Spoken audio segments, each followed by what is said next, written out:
Buenos días, qué bueno nuevamente estar con ustedes, alabando al Señor, glorificando su nombre y recibiendo su palabra, ¿verdad? Así que vamos a orar y comenzamos con nuestra alabanza. Señor, gracias porque tú eres bueno, Padre, tú eres maravilloso y santo, Señor, y nunca nos falla. Padre, te damos gracias en el día de hoy porque podemos estar aquí, podemos estar en tu presencia, recibiendo de ti, Padre. Y ahora pedimos que nos llenes de tu Espíritu Santo, que nos renueves, Señor, y que recibas nuestra alabanza, Señor. Que sean de placer a ti, Señor, y que, Señor, que podamos estar en tu presencia ahora. Te glorificamos en el nombre de Jesús. Amén.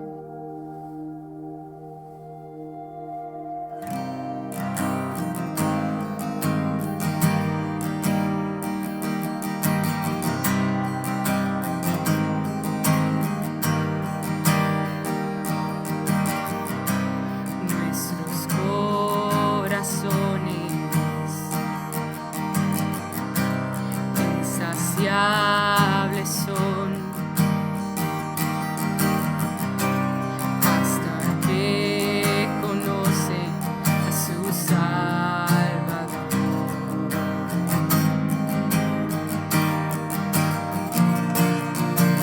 Tal y como somos nos amó, hoy nos acercamos sin temor. El agua que al beber nunca más tendremos sed. Jesucristo basta, Jesucristo basta.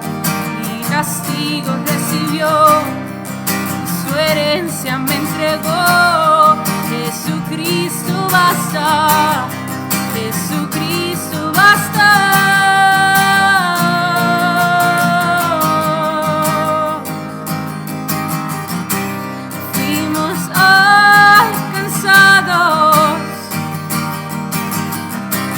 Por su grande amor, con brazos abiertos recibe hoy.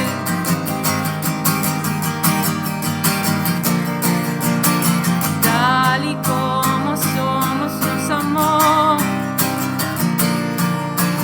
hoy nos acercamos sin temor.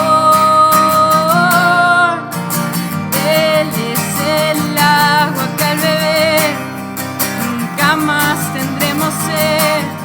Jesucristo basta, Jesucristo basta. Mi castigo recibió y su herencia me entregó. Jesucristo basta, Jesucristo basta. Jesucristo basta.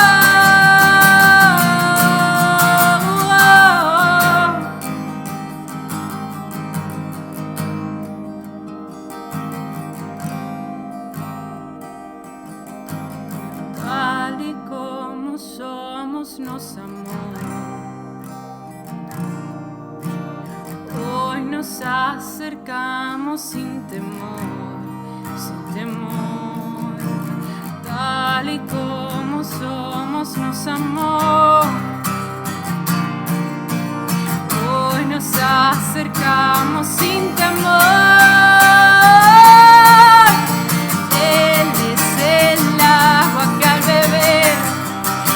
Jamás tendremos sed. Jesucristo basta, Jesucristo basta. Mi castigo recibió y su herencia me entregó. Jesucristo basta, Jesucristo basta.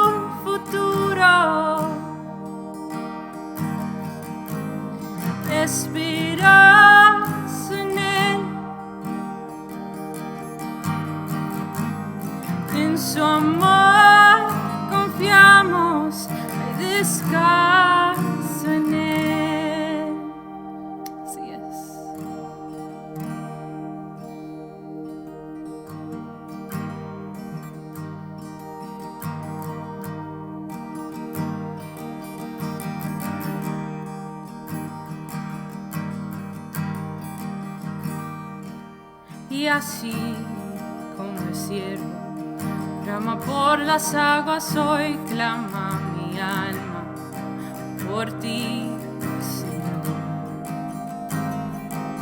Y en este desierto, donde mi alma irá muriendo sin tu voz, vuelva a ti. Aquí está mi corazón, sediento por ti, Señor. Anhelo escuchar tu voz otra vez.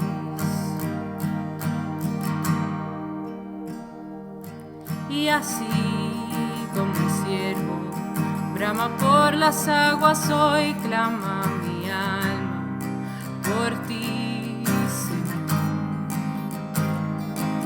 Y en este desierto, donde mi alma irá muriendo sin tu voz, vuelvo a ti. Aquí está mi corazón, sediento por ti, Señor. Anhelo escuchar tu voz otra vez. Eres mi necesidad,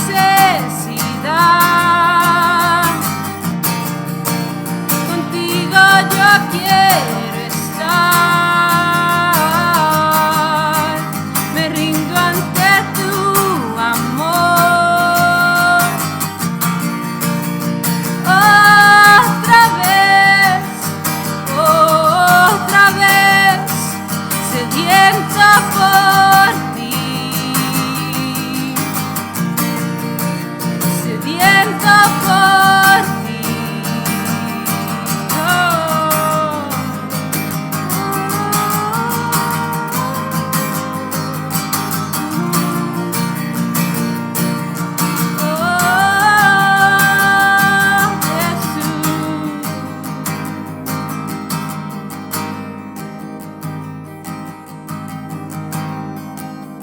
Aquí está mi corazón,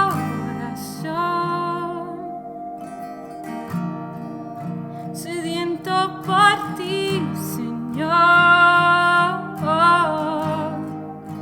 Anhelo escuchar tu voz otra vez.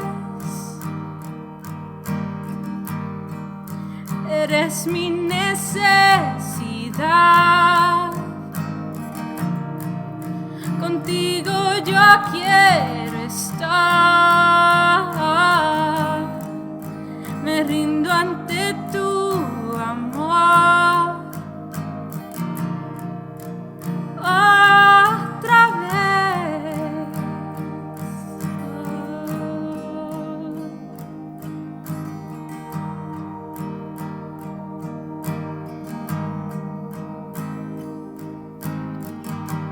Padre, estamos rendidos ante ti nuevamente, Señor.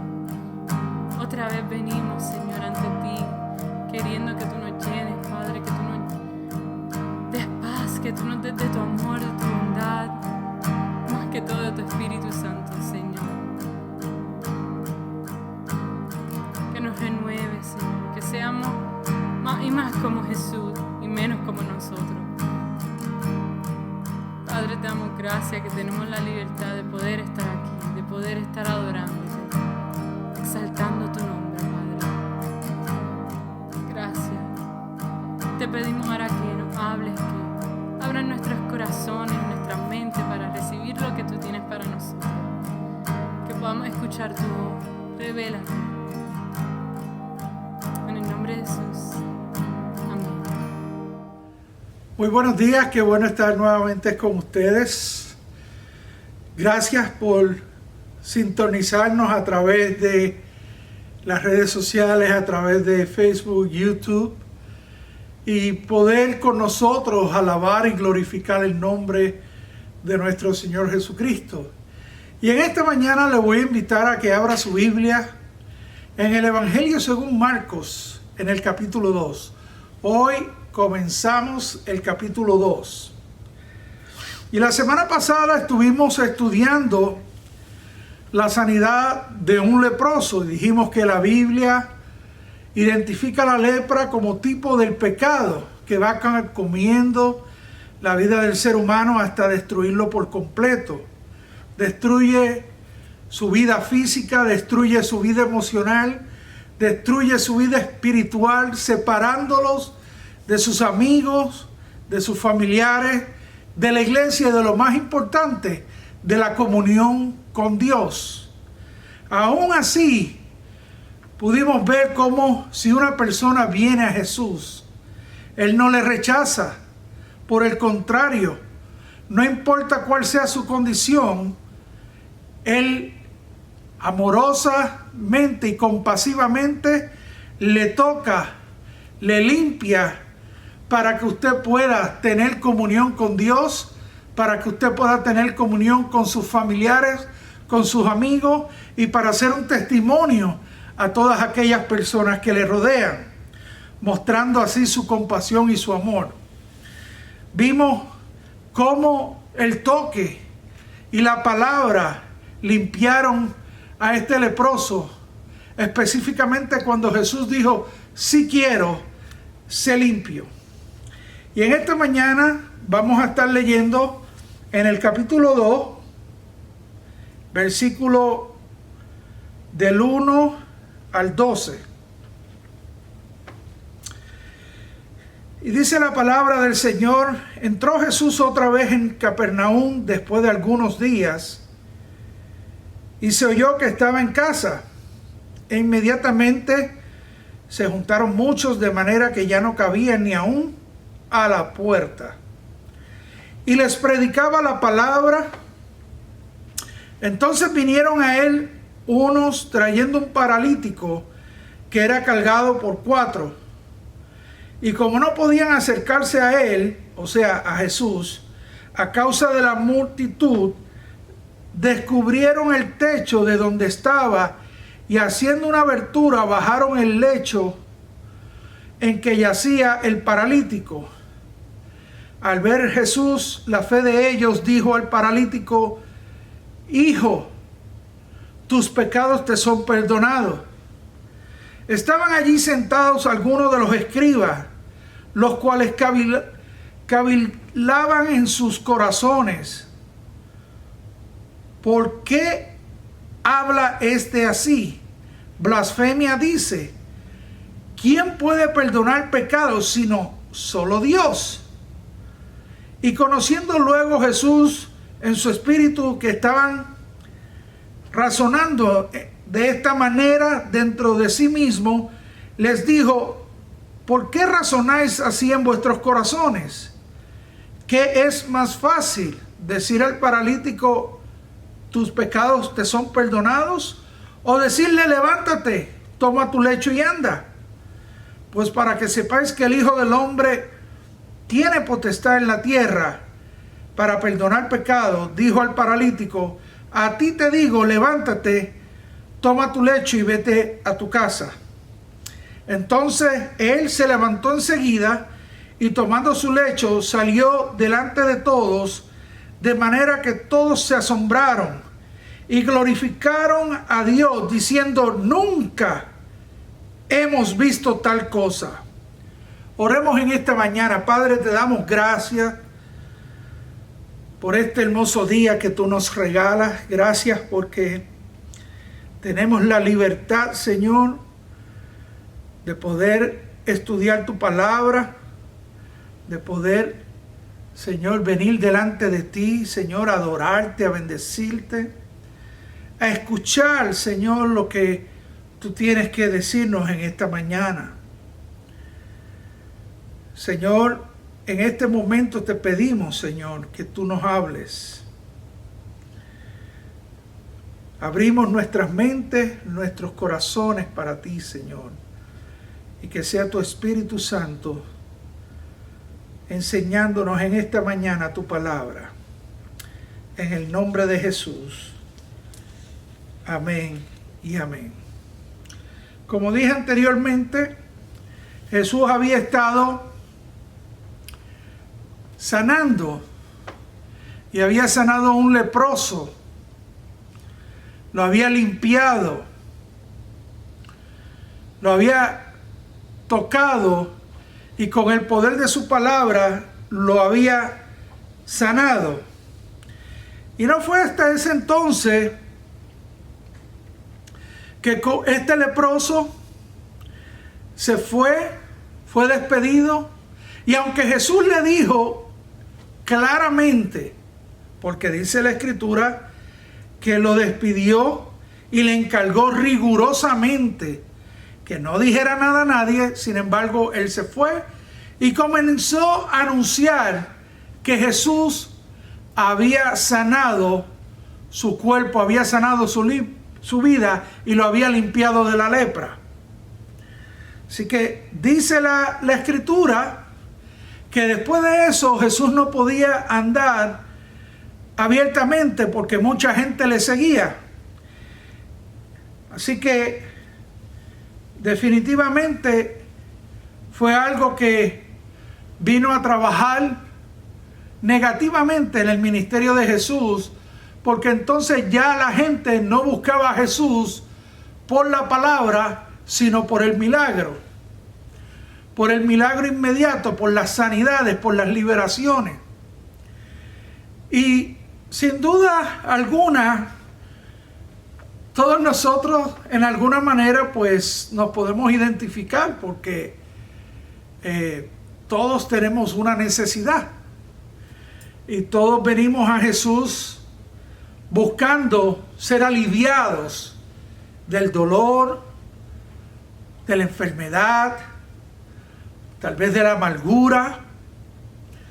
Todos venimos a Jesús porque queremos recibir ese alivio, recibir esa libertad que trae Jesús. Pero Jesús tenía bien claro sus prioridades, y Jesús, la prioridad de Jesús era predicar y enseñar la palabra, era traer las buenas nuevas de salvación, de cómo la gente podía ser salva, podía entrar a una relación íntima con Dios, cómo la gente podía entrar en una comunión íntima, en una coinonía con Dios nuevamente, porque el pecado había creado una separación, había separado al hombre de esa comunión con Dios. Así que ahora esas noticias se habían difundido por toda aquella región de Galilea, por todo Capernaum. Imagínense, él había ido al monte, y allí en el monte donde dio su sermón, el sermón del monte, aquello se había llenado de gente. Y después que salió de ahí se topó con este leproso. Y luego pues siguió caminando, dice aquí la Escritura, que por algunos días, y se oyó que estaba en casa. Y yo no tengo la más mínima duda de que alguien lo vio llegar a la casa. Y la casa, muy probable que hubiese sido la casa de Pedro, porque la casa de Pedro le sirvió a nuestro Señor Jesucristo como el centro o la base ministerial en el área de Capernaum. Así que alguien lo vio llegar y rápido dieron las noticias, rápido empezaron a hablar. Jesús llegó, está en la casa de Pedro, de Simón Pedro, así que vamos para allá. Y dice que la casa se llenó en un momento. Dice que inmediatamente se juntaron muchos, de manera que ya no cabían ni aún a la puerta. Así que Jesús vio aquella muchedumbre, vio aquel gentío y dijo, bueno, pues como dice la Escritura, hay que estar ready en tiempo y fuera de tiempo. Y comenzó a enseñar la palabra, porque esa era su prioridad, esa era su devoción, que ellos pudieran conocer a Dios. Así que les predicaba la palabra. La palabra de Dios es pura. La palabra de Dios es limpia. La palabra de Dios es poderosa, dice la Escritura. Es inspiración divina. Es espada de doble filo. Es la espada del Espíritu. Así que Jesús enseñaba y predicaba la palabra para que la gente pudiera conocerlo correctamente y no conceptos errados enseñados por los religiosos. Ahora bien, cuando hablamos del poder de Dios, la Biblia nos muestra la grandeza de los cielos como un mero hecho de sus dedos, del todopoderoso Dios. Y dice el Salmo 8:3, cuando veo tus cielos, obra de tus dedos. De modo que en la creación podemos ver el poder de Dios, la grandeza de Dios.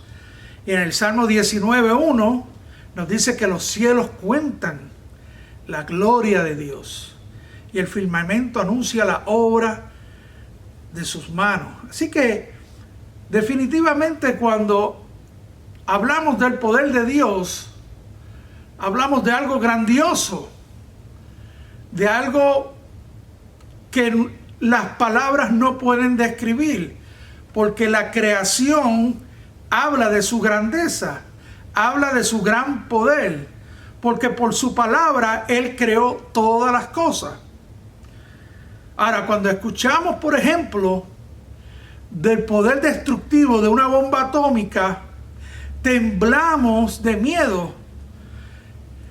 Mas, sin embargo, se nos olvida por completo que Dios habló y por su palabra todas las cosas vinieron a tomar forma. Y ahí es donde yo creo que todos nosotros nos equivocamos, porque cuando hablamos de Dios y de su poder, debemos temblar también. O sea, Dios tiene el poder de quitar la vida y de dar la vida. Dios tiene el poder de limpiar a un leproso, como lo vimos ya, como tiene el poder de causar que un limpio sea leproso. Y lo vimos en el caso de María, la hermana de Moisés. Lo que muchos de nosotros nos equivocamos es si ese poder está disponible para nosotros. Si el Dios Todopoderoso está disponible para mí. Si podemos ver a Dios y su poder trabajar en medio nuestro, en favor nuestro, en aquellas cosas complejas y difíciles que nos presentan la vida, que nos presentan a través del caminar en esta tierra. Por ejemplo, nosotros sabemos que Dios tiene el poder absoluto, que Él tiene el poder absoluto para crear cosas nuevas. Pero entonces no podemos ver que Dios tenga el poder para cambiar quizás el corazón de algún compañero o compañera de trabajo que tiene celo, o tal vez de algún familiar que a veces nos pone medio incómodo. A veces no podemos confiar en Dios para que trabaje en aquellas personas que nos sacan por el techo, ¿verdad? Tampoco podemos confiar en Dios para el perdón de nuestros pecados. se nos hace difícil muchas veces. Y yo quiero compartir con ustedes algo que me llamó mucho la atención, porque le preguntaron a ciertos niños de la escuela de niños o de la escuela dominical, si usted lo quiere llamar así, sobre lo que pensaban acerca de Dios. Y esto fue lo que dijeron algunos de esos niños. Lindsay, de 6 años, dijo: Dios tiene amor en su poder. Así que el amor de Dios se muestra a través de su poder. Cuando nosotros vemos el poder de Dios en la creación y vemos lo lindo y lo hermoso que es la creación, podemos ver su amor también, ¿verdad? Podemos ver la grandeza de su poder. Adán de 10 años dijo: Dios es tan poderoso que dejó que Jesús muriera en la cruz y lo resucitó nuevamente. Qué paradójico, ¿no? Esta vergonzosa crucifixión, que era la muerte considerada para los criminales, y Jesús en el medio como un criminal, en medio de 2 ladrones, pareció la humillación y la derrota más grande que un ser humano pudo haber tenido. Pero este fue el poder de un amor tan grande que Dios no escatimó ni tan siquiera la vida de su único hijo en su esfuerzo por salvarnos y restaurarnos. Piense por un momento en ese momento de la crucifixión. Tal vez nuestro Señor Jesucristo, con sus manos ya extendidas, y ya el soldado romano con el clavo y el martillo para clavarle el clavo en las manos y en los pies. Eso en la esfera física. Pero en la esfera espiritual, los ángeles de Dios, en una tensión anticipada, con sus dedos puestos en la espada, a medida que esperaban la orden de nuestro Señor Jesucristo para destruir a los soldados romanos que lo estaban crucificando. Y si usted puede hacer esa foto, usted podrá entender de lo que yo le estoy hablando. Allí en aquella cruz estaba Dios poniendo su vida en rescate por la suya y por la mía. Y los ángeles esperando la orden. Porque tal vez los ángeles no entendían por qué el Dios Todopoderoso iba a sacrificarse por la humanidad que lo había rechazado. A los suyos vino y los suyos no lo recibieron, dice la Escritura. Mas sin embargo,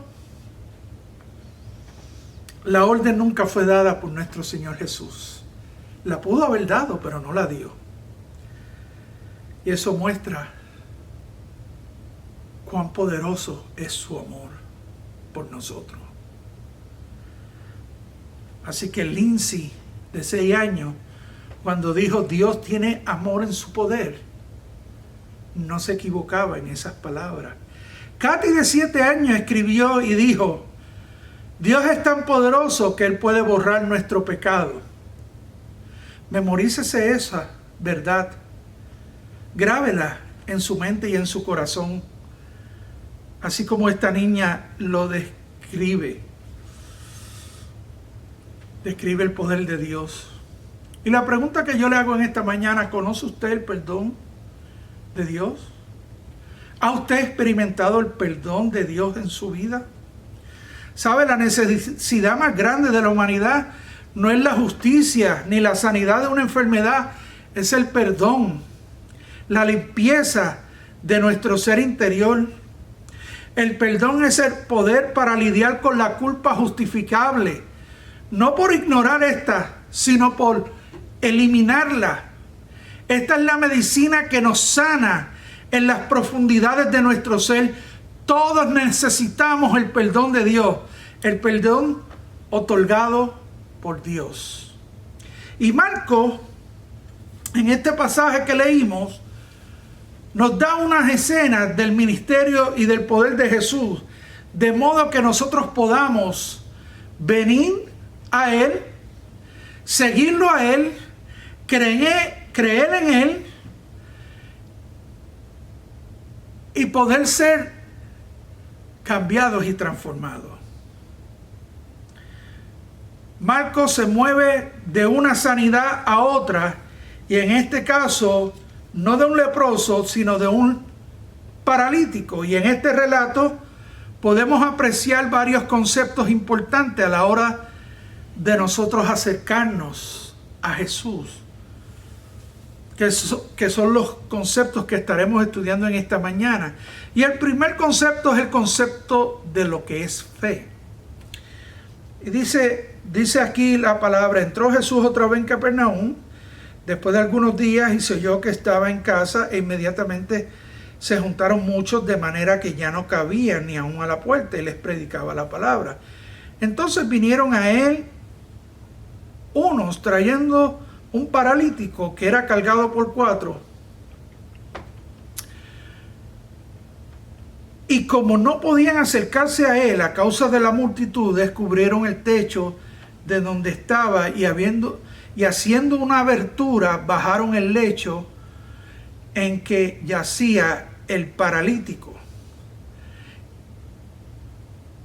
En estos 4 pasajes, Marcos nos relata el concepto de lo que es fe, y es un buen concepto para aprender lo que es fe y lo que hace la fe.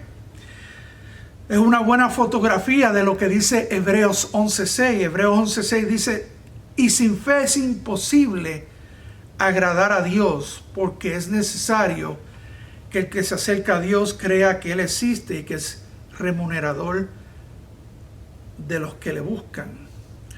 Aquí vemos a 4 individuos cargando a su amigo enfermo. ¿Sabes? Cargar una camilla no es fácil, especialmente si hay una persona en esa camilla. No solamente es difícil, sino aún es más difícil cuando usted llega al lugar y el lugar está bloqueado por una multitud y no hay manera de entrar en ese lugar. Y ese fue el caso de estos hombres que cargaron a su amigo hasta casa de Pedro, o hasta la casa, ¿verdad?, donde estaba Jesús. Creemos que es la casa de Pedro. Y cuando llegaron allí no había manera para entrar. Aquello estaba de tepe a tepe, lleno. Tal vez aquellos hombres pudieron haber dicho: mira, tú sabes qué, esto está bien lleno, no hay más nada que podamos hacer. Sin embargo, aquellos hombres no se dieron por vencidos. Cargaron al hombre por las escaleras hasta el techo, porque este tipo de casas tenían unas escaleras al lado. Era una de estas casas tipo de adobe, donde siempre tenían una escalera hacia el techo para poder accesar al techo. Y allí hicieron un roto en el techo, y de manera gentil bajaron al hombre sin que éste se cayera. Un trabajo sin duda bien difícil, una fe bien inquebrantable. Y note lo difícil que es a veces llegar a Jesús. O sea, estos hombres trajeron a este amigo y no pudieron llegar a Jesús. Y hay veces que en nuestro diario vivir se nos hace bien difícil salir. Salimos tarde del trabajo, salimos cansados del trabajo, el auto no tiene gasolina, está corriendo ahí con los fumes del tanque. Y a veces se nos hace tan difícil llegar a Jesús. Pero dice la Escritura que estos hombres no se dieron por vencidos, sino que vieron la multitud y cogieron las escaleras y fueron al techo y allí abrieron un roto. Y es que la fe bíblica nunca es una fe solamente teológica. La fe siempre tiene acción, una manera o un estilo de vida. La fe no solo cambia nuestra manera de pensar, sino también nuestra manera de actuar. Fíjense lo que dice Santiago. Santiago dice en el capítulo 2, versículo 14, ¿de qué sirve, hermanos míos, si alguno dice que tiene fe, pero no tiene obra? Y en el versículo 18 dice, pero alguno dirá, tú tienes fe y yo tengo obras, muéstrame tu fe sin las obras, que yo te mostraré mi fe por mis obras. Así que la fe bíblica no es una mera inteligencia, no es un mero pensamiento teológico. La fe bíblica lleva acción. Por eso es que es bien importante que cuando nosotros leemos la palabra, nosotros podamos aplicar la palabra. Porque cuando nosotros leemos la palabra y aplicamos la palabra, no solamente somos oidores, sino somos hacedores. Entonces estamos practicando, estamos llevando la fe que viene por el oír, y el oír la palabra, la estamos llevando a la acción. Y es bien importante que la llevemos a la acción para que podamos crecer, para que podamos madurar en nuestra confianza en Dios, en Jesús. Ellos hicieron algo radical para que este hombre llegara hasta Jesús. Eso es fe. ¿Se pueden imaginar la reacción de la gente en la casa mientras estos hombres hacían un roto en el techo para bajar a sus amigos? Yo me imagino a Pedro diciendo, ¿qué están haciendo con mi techo? Y el ruido y toda la gente como que, ¿qué es lo que está pasando? Y Jesús tratando de enseñar y siendo interrumpido porque estos hombres estaban en el techo abriendo un roto. No es que estaban ahí destornillando, no. Estaban abriendo un roto para tratar de bajar a su amigo. Esa es la clase de fe que no se marchita, que no se acobarda ante las dificultades, que no se da por vencido, ni se marcha en derrota. La fe bíblica hace las cosas porque cree en Dios, en que Dios es más poderoso que las circunstancias, que las enfermedades, que las dificultades. Las cosas que hace, las hace porque cree en Dios, en que Dios es mucho más poderoso de lo que podemos conocer o de lo que podemos saber. Así que la fe bíblica hace las cosas porque cree en Dios. Yo hago las cosas que hago porque creo en Dios. Yo hago las cosas que hago en la universidad porque creo en Dios.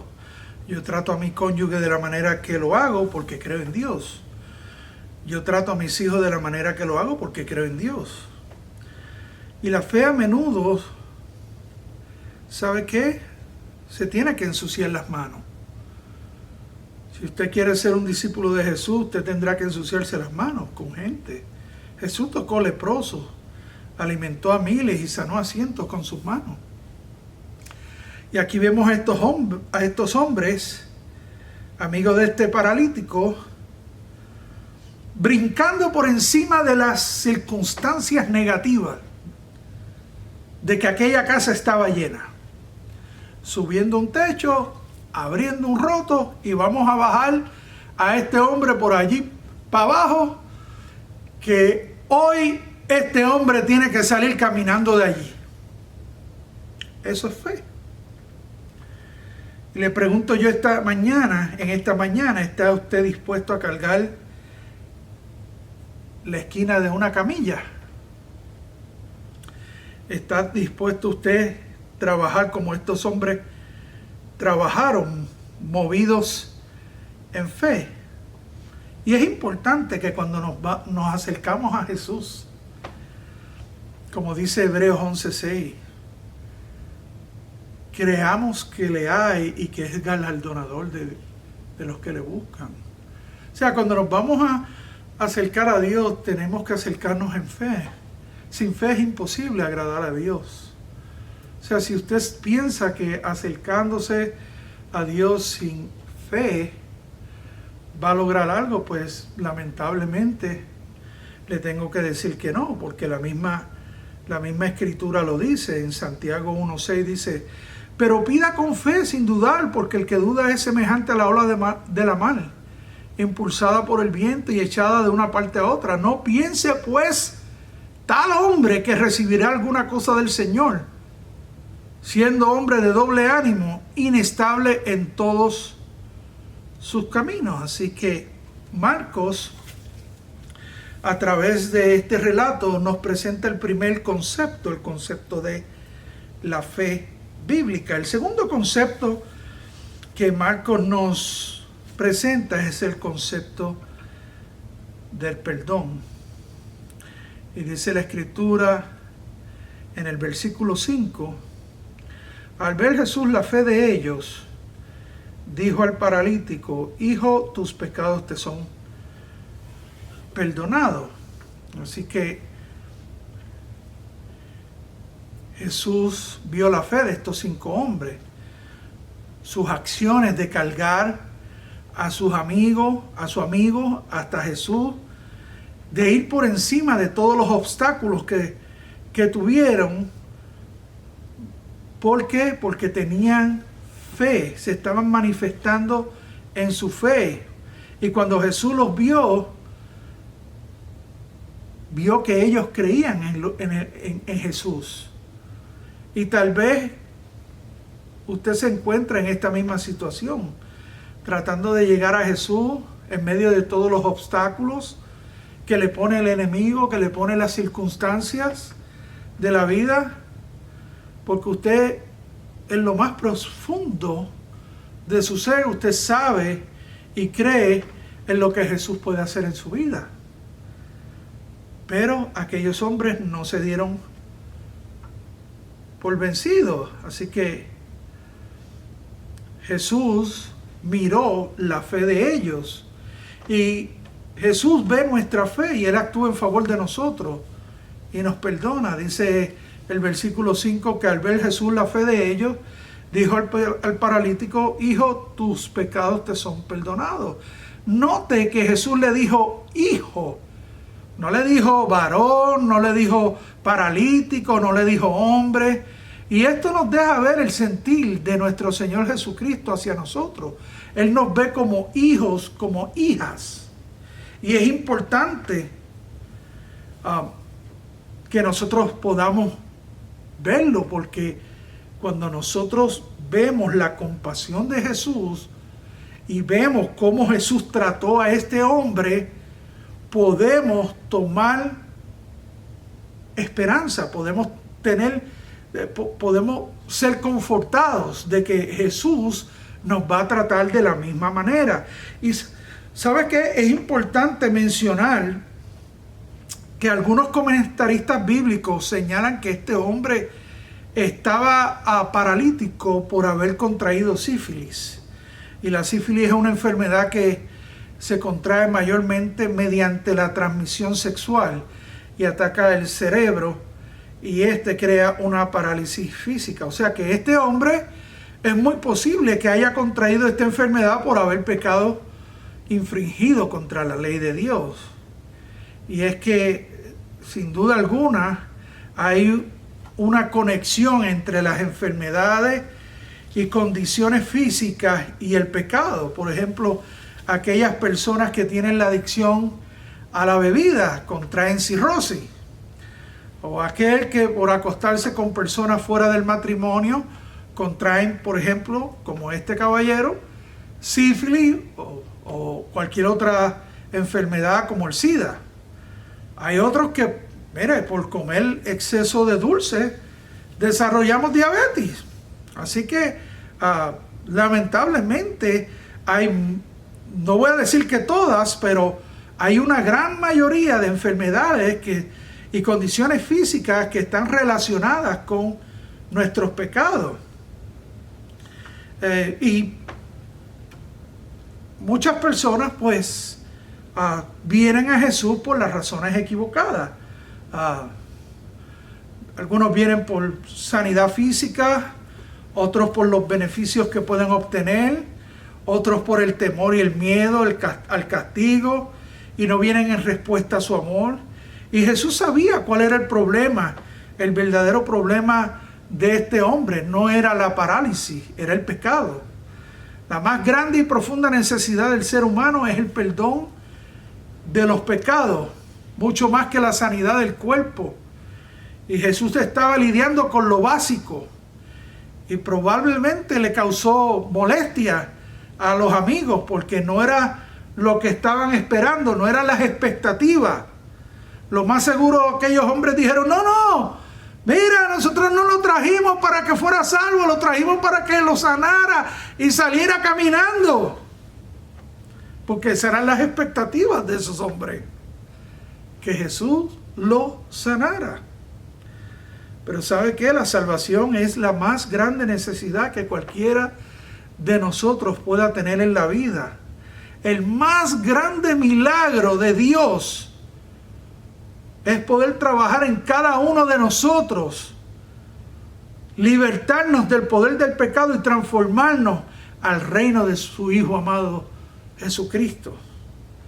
Es mejor entrar mutilado al reino de los cielos que completamente al infierno. Así que Jesús estaba atendiendo lo que es primero. Y estoy seguro que aquel hombre,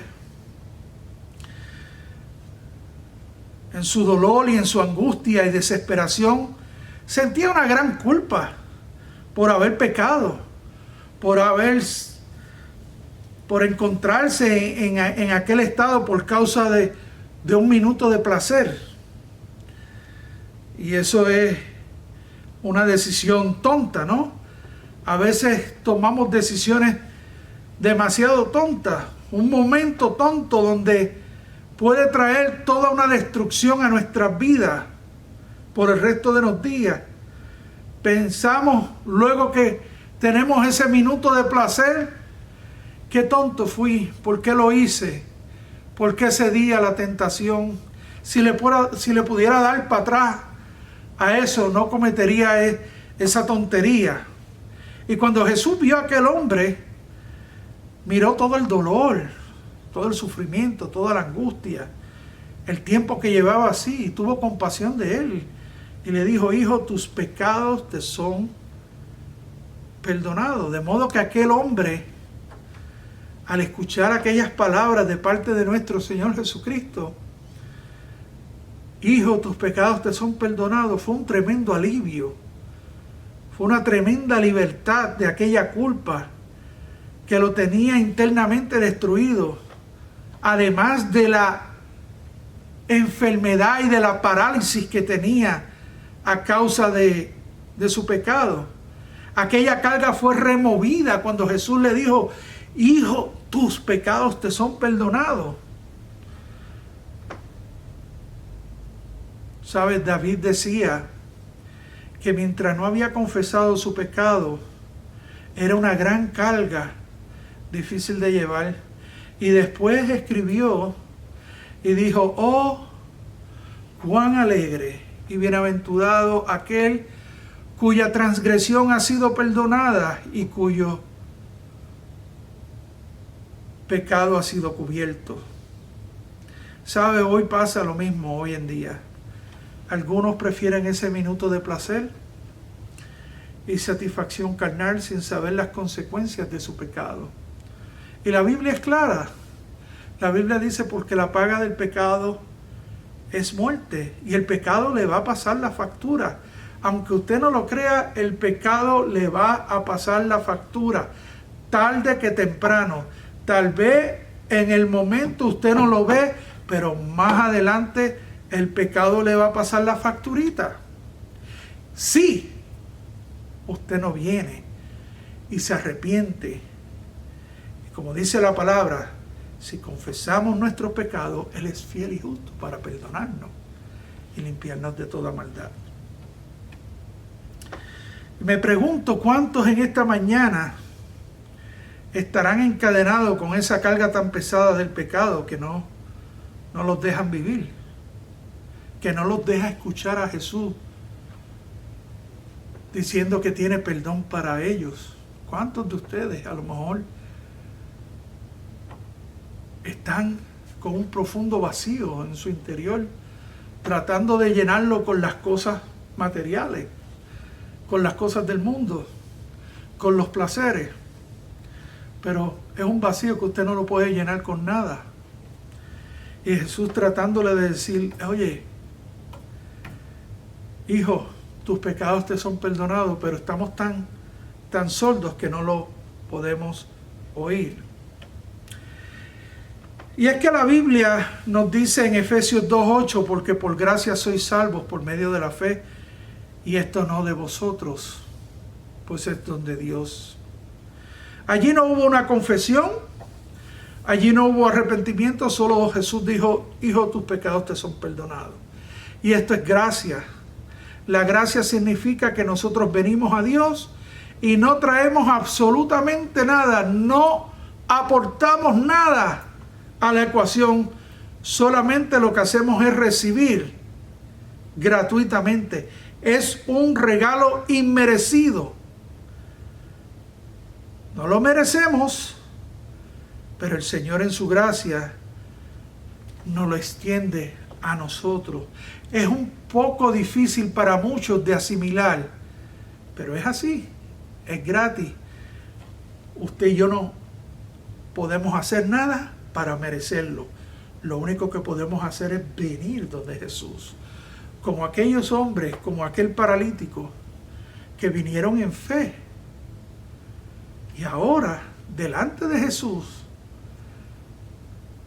aquel hombre recibía el perdón de sus pecados. Y en Jesús hay esperanza. Y en Jesús hay perdón para pecado.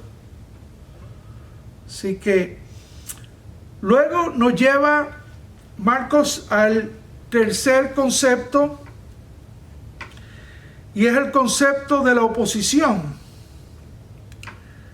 Ya vimos el concepto de la fe, vimos el concepto del perdón y el concepto de la oposición. Dice en el versículo 6, estaban allí sentados algunos de los escribas y los cuales cavilaban en sus corazones, porque decían, ¿por qué habla este así? Blasfemia dice, ¿quién puede perdonar pecados sino solo Dios? Y conociendo luego Jesús en su espíritu que cavilaban de esta manera dentro de sí mismo, le dijo, ¿por qué caviláis así en vuestros corazones? ¿Qué es más fácil? ¿Decir al paralítico, tus pecados te son perdonados? ¿O decirle, levántate, toma tu lecho y andas? Y esto pues nunca podrá faltar en la vida. Son aquellas personas que siempre se están oponiendo y que siempre están criticando. Y este fue el comienzo de la animosidad entre Jesús y los líderes religiosos. Esta fue la primera de 15 ocasiones donde Marcos relata la confrontación y la animosidad de los líderes religiosos hacia Jesús. Cuando Jesús le dijo a este hombre, tu hijo, tus pecados te son perdonados, esto no solo sorprendió a los amigos que habían bajado al paralítico, sino que causó aún más molestia a los religiosos de su época. Dice que comenzaron a razonar. Esta traducción dice cavilaban. A mí me gusta más la otra versión. Dice que razonaban en sus corazones. Era como si un flashlight rojo le estuviera tirando una alerta. Esto era lo que estábamos esperando para agarrarlo. Y sin embargo, Jesús declaró: tus pecados te son perdonados.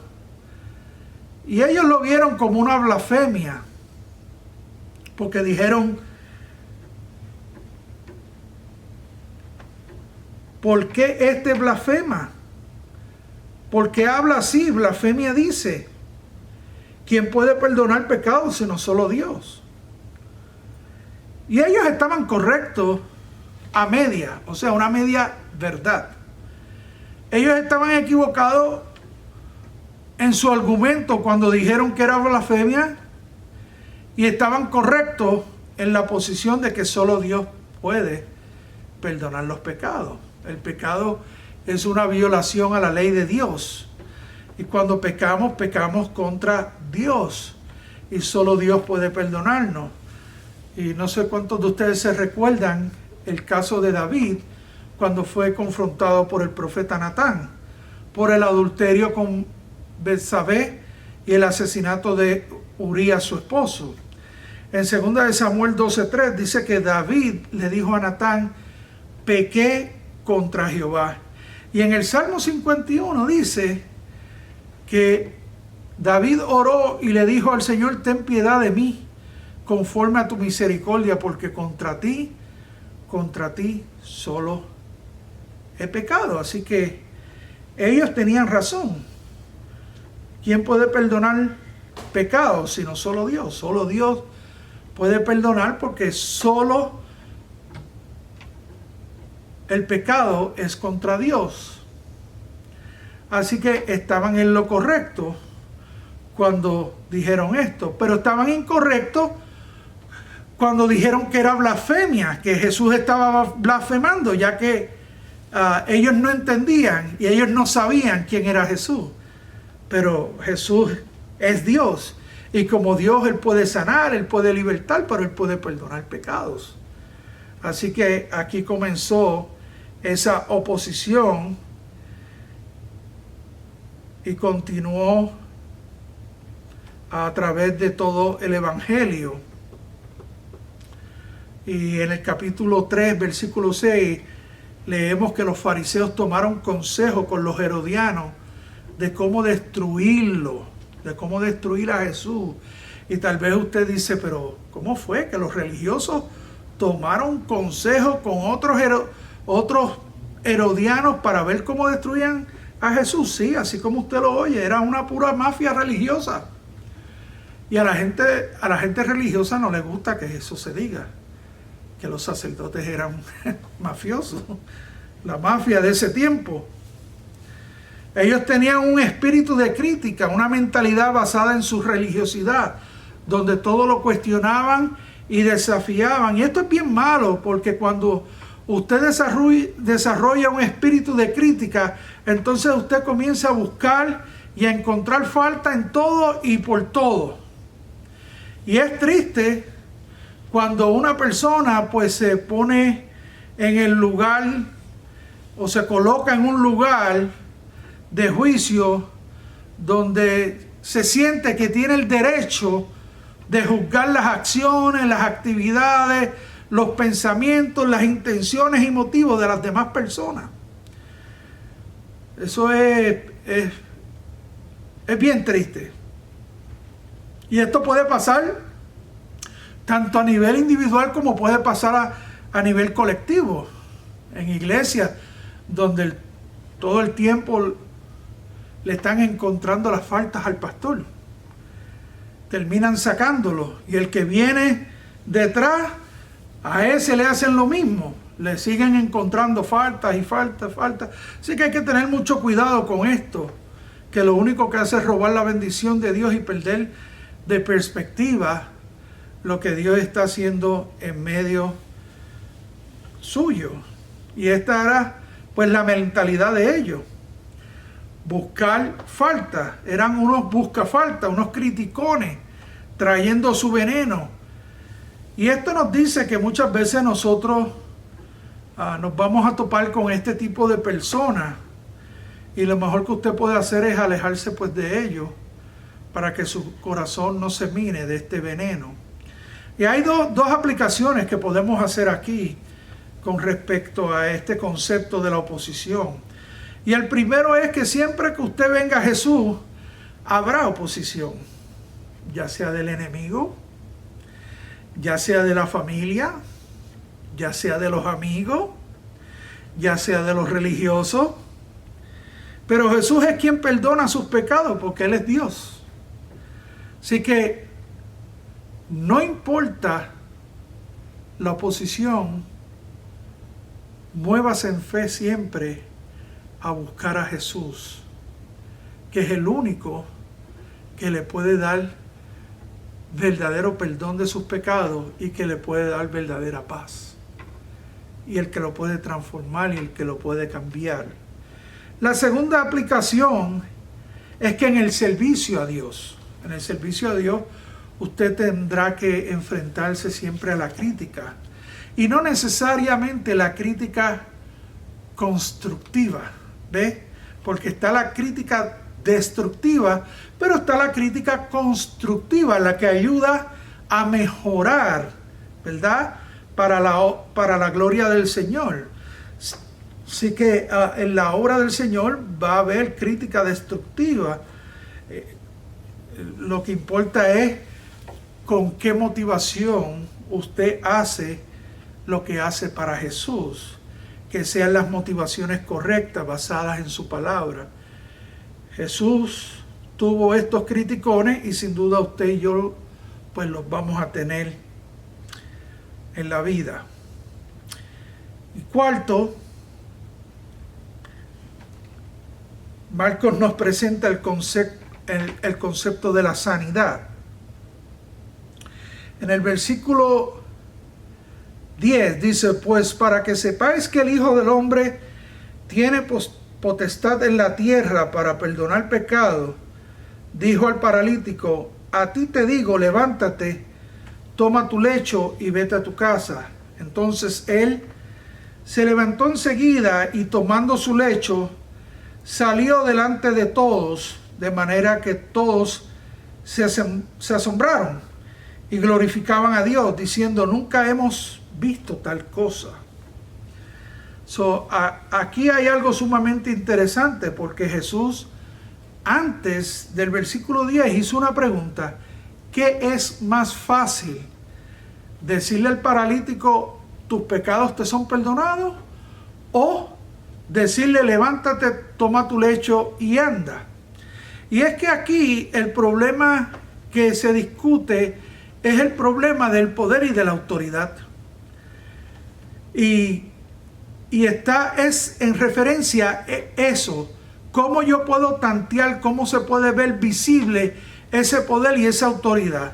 Por ejemplo, cuando usted le dice a alguien, tus pecados te son perdonados, pues usted no puede tantear, es algo difícil de ver, porque usted no puede ver el poder y la autoridad sobre esas palabras, porque el perdón de pecado es algo interno. Nadie puede saber si le fue perdonado el pecado o no. No se sabe si habló con autoridad o no, porque no hay una evidencia visible que lo compruebe. Solo Dios puede perdonar pecado y solo Dios puede ver el interior del corazón del hombre. Solo Dios tiene ese poder y esa autoridad para perdonar pecados. Ahora bien, Dios también tiene el poder, no solo para perdonar, sino para sanar. Y para poder ver el poder y la autoridad en una persona, tiene que ser algo evidente, tiene que ser algo visible, que se vea. Y entonces es aquí cuando Jesús le dijo, toma tu lecho y anda. Ahí hay una evidencia visible que testifica que esa persona tiene el poder y la autoridad, o no la tiene. Y Jesús, para probarles a estos escribas, a estos religiosos, el poder y la autoridad que él tenía, le dijo al paralítico: toma tu lecho y anda, dándole a entender que él tiene todo el poder y toda la autoridad para perdonar pecados y para que ellos supieran con quién estaban tratando y hablando. Ahora bien, aquí hay un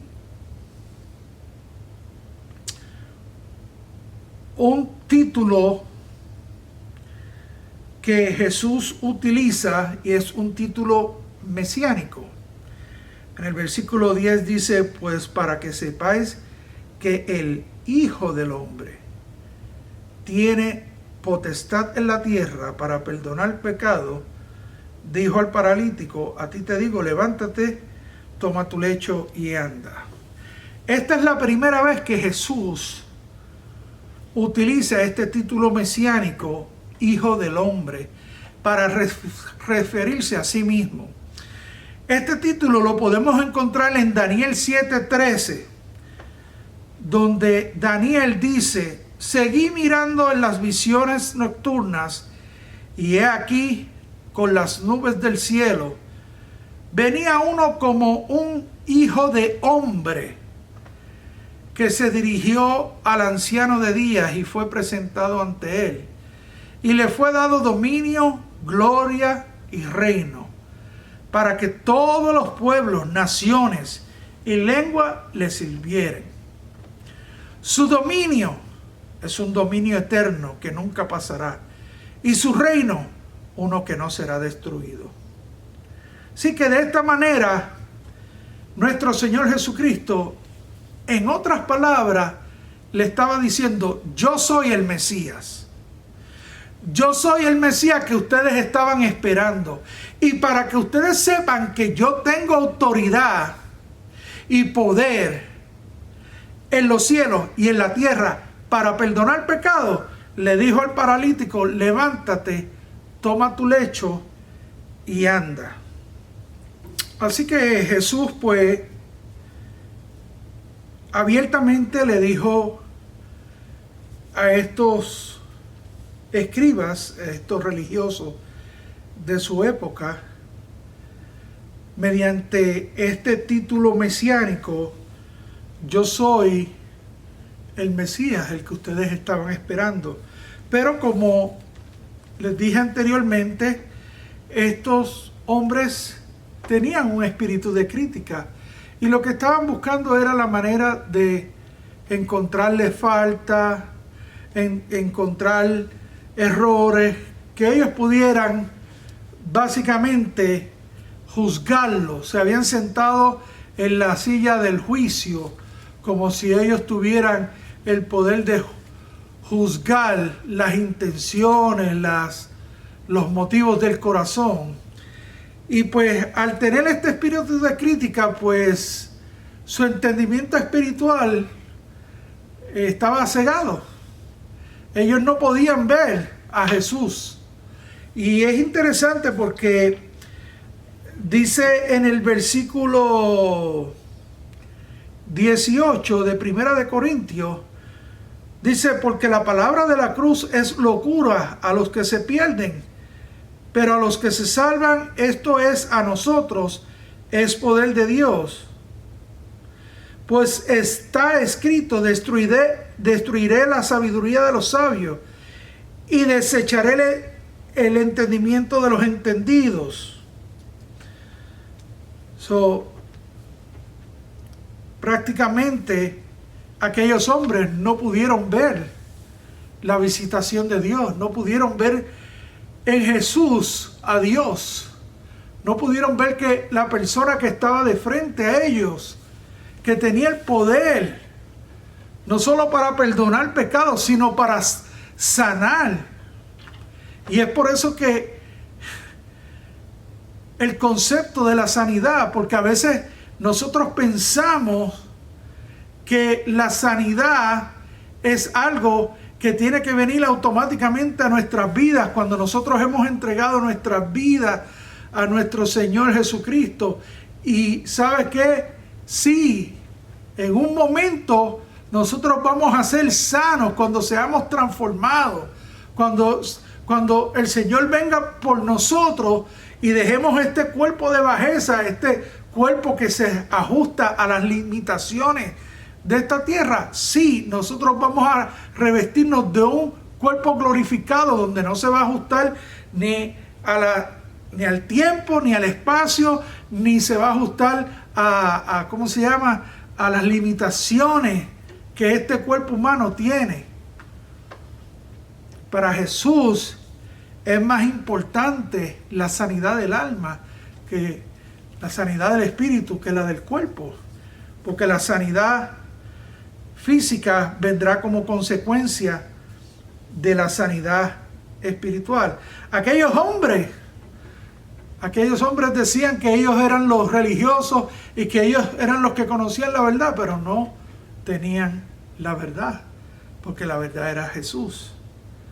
Y no tenían a Jesús, sino que constantemente estaban acechando a Jesús.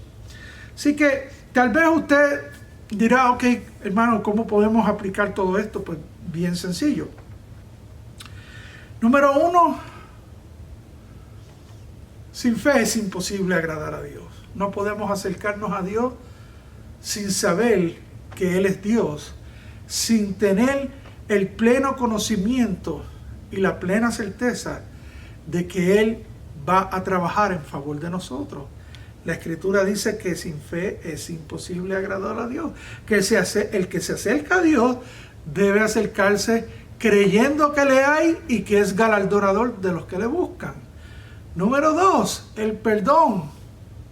Esa es la necesidad más grande que usted y yo tenemos. O sea, cuando venimos a Jesús, somos perdonados. Jesús tiene el poder para perdonarnos. Y Jesús puede perdonar cualquier pecado que nosotros tengamos. Jesús es tan poderoso que Él pagó ya por todos los pecados suyos, pasados, presentes y futuros, y por los míos también. Así que vamos a tener oposición. Seguro que vamos a tener oposición. ¿Por qué? Porque el reino de las tinieblas se va a oponer a que usted pueda tener comunión con Dios, a que usted pueda caminar en novedad de vida, a que usted pueda entrar en el reino de los cielos. Seguro que va a haber oposición. Y después que usted venga al reino de Dios y comience a poner en obra o aplicar la palabra, pues usted va a servirle a Jesús como un instrumento para el reino de Dios. Y ahí se va a levantar también la oposición para decir, pero si esta persona lo que lleva son 3 meses de convertido y ya está sirviendo en la iglesia, ¿y por qué eso? Bueno, eso es para que usted vea que a lo mejor usted lleva 2, 3 años en la iglesia y no está haciendo nada, y vino uno que se convirtió ayer y ya está haciendo algo para el Señor porque está profundamente agradecido de que lo perdonó y de que lo sanó. Así que siempre vamos a tener oposición, ¿ok? Y por último, la sanidad. Como dije, para Dios la sanidad principal es la sanidad del alma, del espíritu, y luego la sanidad física vendrá por añadidura. Es hora de tomar nuestras camillas, y caminar con Jesús. El pecado lo único que hace es paralizarnos, destruirnos, alejarnos. Y hoy es día de salvación.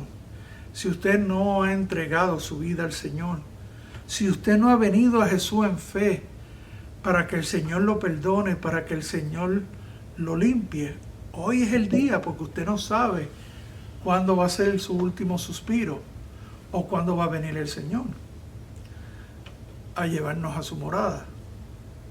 Así que yo le voy a invitar que usted cierre sus ojos, y si usted no le ha entregado su corazón al Señor, que hoy usted le pueda entregar su corazón al Señor. Que hoy usted pueda asegurar su futuro con Jesús,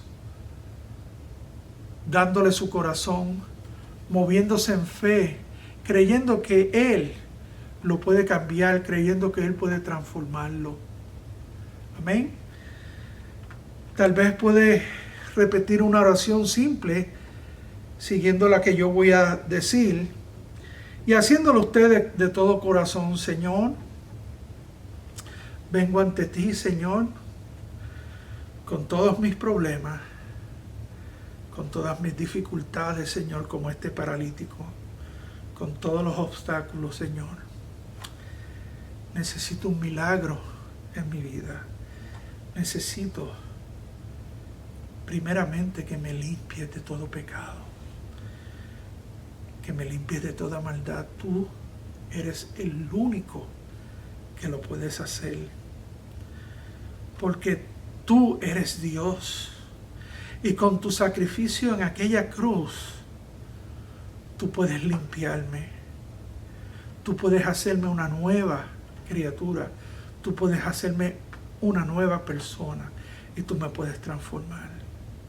Te pido que entres ahora en mi corazón y que tomes el control de mi vida, y que de aquí en adelante yo pueda caminar, pueda levantarme como este paralítico se levantó, y pueda caminar contigo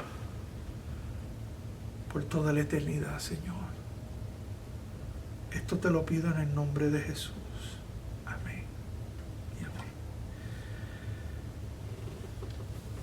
Tal vez usted es creyente y lleva muchos años de creyente, pero su vida como que está estancada, como que no han habido frutos, y usted mismo se ha dado cuenta que no ha habido frutos. ¿Sabe? Dios mantiene un récord de asistencia en el proceso de salvación, y no estoy diciendo que con esto que usted sea el que salve gente. Dios es quien salva gente, Dios es el que transforma gente, pero mientras Dios trabaja, Dios nos da la oportunidad de participar en el proceso de que una persona se pueda salvar, para que pueda ser contado como parte de nuestros frutos para Él, y que en la eternidad podamos recibir esas coronas y podamos tirarlas delante de Él. ¿Sabe? El buen samaritano se ensució sus manos para ayudar a una persona. Y yo creo que usted tiene unos talentos, y Dios le ha puesto unos talentos en su vida para que usted los pueda utilizar para el reino de Dios. Venga Jesús, tráigalos para que el Señor los utilice y pueda ser un instrumento en las manos de Él.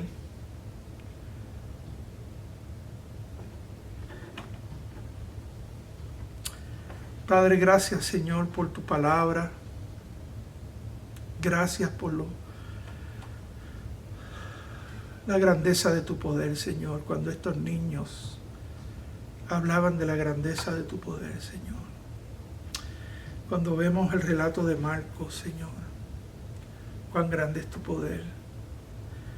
Señor, la gente te seguía porque sabía que en ti estaba el poder y la autoridad de Dios. Sabía que en ti estaba todo el poder para sanar, para libertar, para limpiar de todo pecado. Y Señor, gracias por lo que tú haces en nuestras vidas a diario. Señor, yo oro por mis hermanos, Señor, que tú avives el fuego en sus corazones, que tú avives el don que tú has puesto en cada uno de ellos, y que ellos lo puedan poner para tu obra, para tu reino, para tu gloria, Señor. Señor, si en algún momento, Señor, hemos sido criticones, Señor, perdónanos.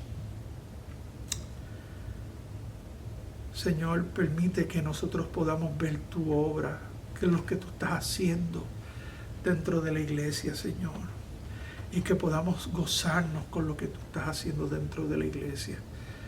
Señor, y en vez de estar juzgando las motivaciones y las intenciones del corazón, que podamos verte y adorarte y alabarte, Señor, por las cosas que tú haces. Señor, yo te pido que si hay alguien que ha caído en ese espíritu de crítica, Señor, que tú lo libertes. Que tú lo limpies, Señor, también, y que él pueda volver nuevamente, Señor, con un corazón humilde y sencillo delante de ti. Señor, así como dijo David, contra ti he pecado, Señor. Que podamos decir luego, oh, cuán bienaventurado es aquel cuyas transgresiones son perdonadas y pecados son borrados, Señor. Que nosotros podamos venir con ese gozo y esa alegría, Señor, sabiendo que tú has quitado el peso más grande que nos asedia, el peso de pecado, Señor. Gracias, Señor, en el nombre de Jesús. Amén y amén. Dios les bendiga, hermanos. Nos gozamos, nos alegramos y queremos informarles que en agosto 23 estaremos reuniéndonos ya aquí en el santuario. Estaremos comenzando los servicios a las 3 de la tarde. A las 2 de la tarde estaremos sirviendo refrigerios para todos aquellos que se alleguen a adorar y a estudiar la palabra con nosotros. Dios les bendiga, y todos aquellos que están a la distancia, los amamos, reciban un abrazo, que Dios los bendiga, que Dios los guarde, que la presencia del Señor sea con cada uno de ustedes en esta nueva semana. Dios les bendiga.